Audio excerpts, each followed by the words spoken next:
on a notre arrivée d'eau. Alors, elle peut être en PER, si on est déjà équipé en PER, elle peut être en cuivre. Hein, notre arrivée d'eau, ça va, quand ils vont tomber, hein. Elles n'iront pas plus bas.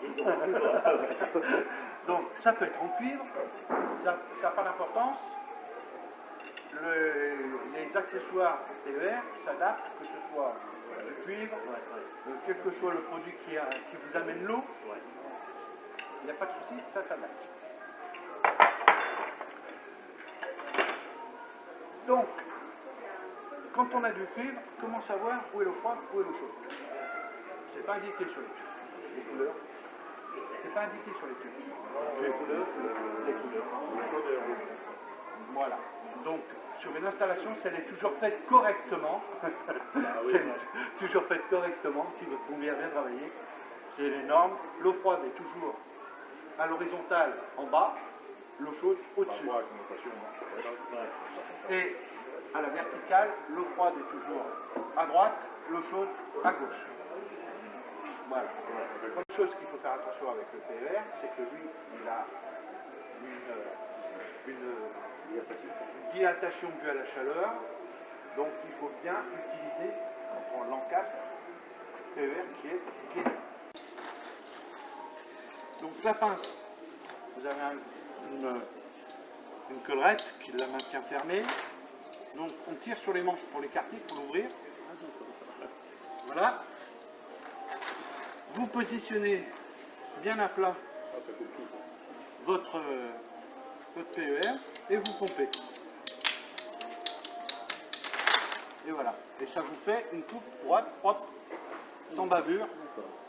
Alors, c'est pour ça qu'il vaut mieux éviter tout ce qui est scie, cutter, les produits comme ça. On peut couper avec une scie à métaux, on peut couper avec... mais le seul problème, c'est que vous allez avoir des bavures, vous allez... donc après, derrière, il faut poncer, il faut ébavurer, parce que c'est... Qui dit bavure dit risque de chute, et ainsi de suite. Non, il faut toujours qu'il repose sur la pince. D'accord. Hein? Voilà. Ah oui. Donc, ce que l'on conseille, c'est toujours d'installer au départ des nourrices. Sur chaque nourrice, prévoir tous les éléments que vous voulez installer. Donc là, on était parti pour installer 2 éléments. Prévoyez toujours 1 voire 2 départs supplémentaires au cas où par la suite, je ne sais pas, vous voudriez installer une baignoire, vous voudriez installer un bidet, une toilette, on ne sait pas.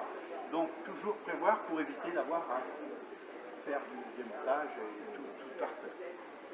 Prévoyez-les avec des vannes d'arrêt, comme ça vous pouvez isoler chaque partie, au cas où vous auriez un pépin, vous ne seriez pas obligé de couper l'installation générale, vous pourriez isoler que la partie défaillante, et comme ça, ça vous permet de travailler tranquillement sans priver le reste de la maison. Donc, on prévoit une nourrice en fonction du nombre de postes que l'on a à installer, et une nourrice pour le froid, une nourrice pour le chaud. Voilà.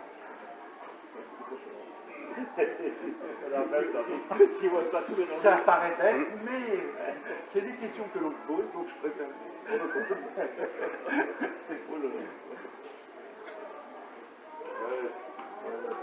Voilà. Donc, je vais vous montrer comment on installe donc un raccord à compression. Donc,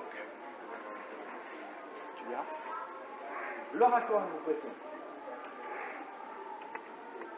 On glisse l'écrou sur le tube, on installe la bague, on insère le raccord bien au fond, on monte, on vient visser, on prend les 2 clés, hop. Oui, c'est exactement pareil que les raccords bicônes sur du cuivre, hein, c'est le même principe. Comment? Normalement, si le raccord, enfin si le tube est coupé correctement bien droit, vous n'aurez pas de tube. Voilà, vous serrez, sans fond, juste un petit coup. Vous laissez poser le suivant sur l'eau chaude. Voilà.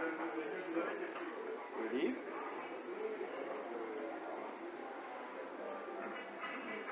Exactement le même principe qu'un bicône, pour vous qui connaissez mieux le cuivre. Voilà. C'est exactement le même principe. Donc après, ben, on a plus qu'à, une fois que le raccord est monté, on le monte sur notre nourrice.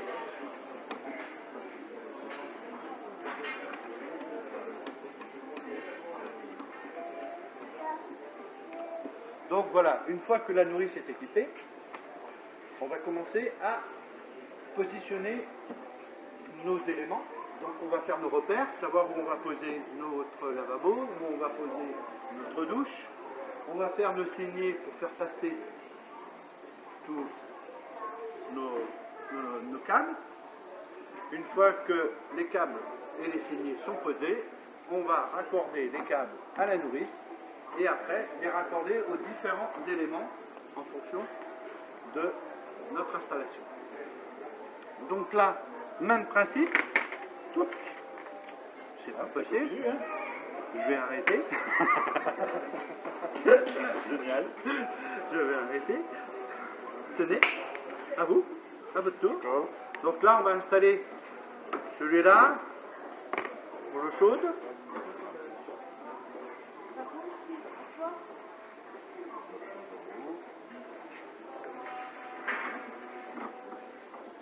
Voilà. La bague. Oui. Oui, oui. La balle vient avec du coup, donc on n'a pas besoin de s'occuper de la position de la balle. Non, non. Après, on positionne. Voilà. Oui, oui, oui, oui. C'est prévu pour ça. Eau chaude, je ne me trompe pas. Voilà, eau chaude, il n'y a pas de souci. Voilà. De voir le principe. Voilà. Donc là, après, ben, c'est pareil, hein, on continue. C'est pas grave, vous inquiétez pas. Donc après, on va continuer avec l'eau froide. Donc, bien sûr, toujours essayer de mettre l'un au-dessus de l'autre ceux qui correspondent au même élément. Hein, comme ça vous permet de les repérer, là de mettre lavabo, là de mettre douche, et comme ça vous savez que là vous avez l'eau chaude, l'eau froide de la douche, et pas inversé parce que si vous coupez, vous risquez d'être perdu. Vous pouvez le plier assez facilement à la main. Par contre, au bout d'un moment, il vaut mieux utiliser un ressort à cintrer pour éviter qu'il ne passe ça. Donc quand vous le prenez, jusque-là, ça va encore. Mais après, si je commence à forcer un peu, là, il va commencer à avoir la cassure. Hein? Donc là, le mieux, c'est d'utiliser un ressort à cintrer. Là, ça marche. Notre branchement à notre nourrice, on va bloquer les autres départs qui ne servent à rien. On va les bouchonner.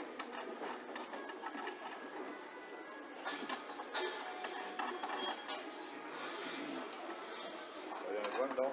Oui. On a un joint standard. Et pareil, pour le départ, ça vous permet après de repartir d'ici pour vers une autre alimentation. Voilà. Donc là, au niveau de la nourrice, on est prêt. Notre arrivée pour notre lavabo est prête. Il n'y a plus qu'à venir brancher les deux flexibles du robinet directement dessus. Et l'installation sera à 50, 60 cm sol, c'est ça? Voilà, après vous le mettez à peu près 60 cm, votre sortie, 60 cm du sol, entre 50 et 60, je vous ai marqué par rapport à l'embase de votre sol. Et après, c'est les flexibles qui, eux, vont faire la différence, puisque généralement, un robinet est fourni avec des flexibles d'entre 30 et 35 de longueur. Donc là, vous êtes à la hauteur souhaitée. Donc vous présentez ça sur votre mur. à la hauteur souhaitée par rapport à votre robinet, à peu près entre 1 mètre et 1 mètre 10, à peu près la hauteur. Vous présentez ça, vous prenez une scie cloche de diamètre 65, c'est précis. Chose qui est très difficile à trouver, puisqu'on trouve facilement du 68 par rapport à l'électricité, mais très peu de 67. Voilà. Donc si vous le faites en 68, vous inquiétez pas, ça ira aussi. Oui, oui. Donc vous percez vos trous, vous passez vos câbles, et on va installer les supports des coupes pour votre robinet. Donc on les fait passer à l'intérieur du tube, on présente le raccord, voilà, hop, on le met, on prend les vis qui sont fournies et on serre les vis. Ça fonctionne un peu comme, pour ceux qui connaissent, les griffes sur les boîtes à flacons. Vous avez deux plaques derrière qui vont venir bloquer l'ensemble sur l'arrière du flacon. Et, hop, son raccord, toujours pareil, la bague, les coups, la bague, le raccord. Voilà. On fait pénétrer le raccord à l'intérieur. C'est fourni avec les coups de blocage.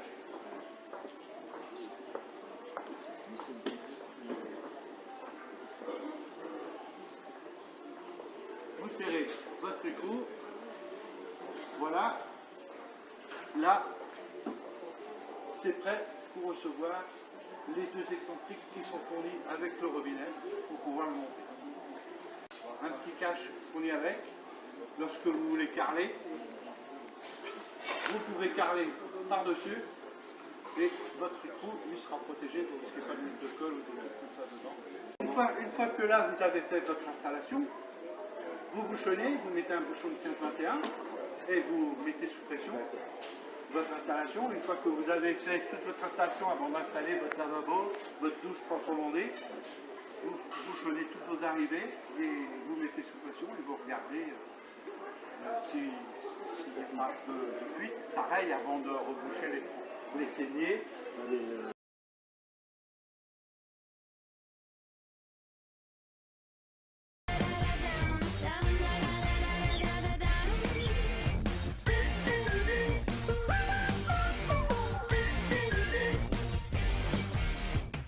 Weldom, ensemble c'est mieux.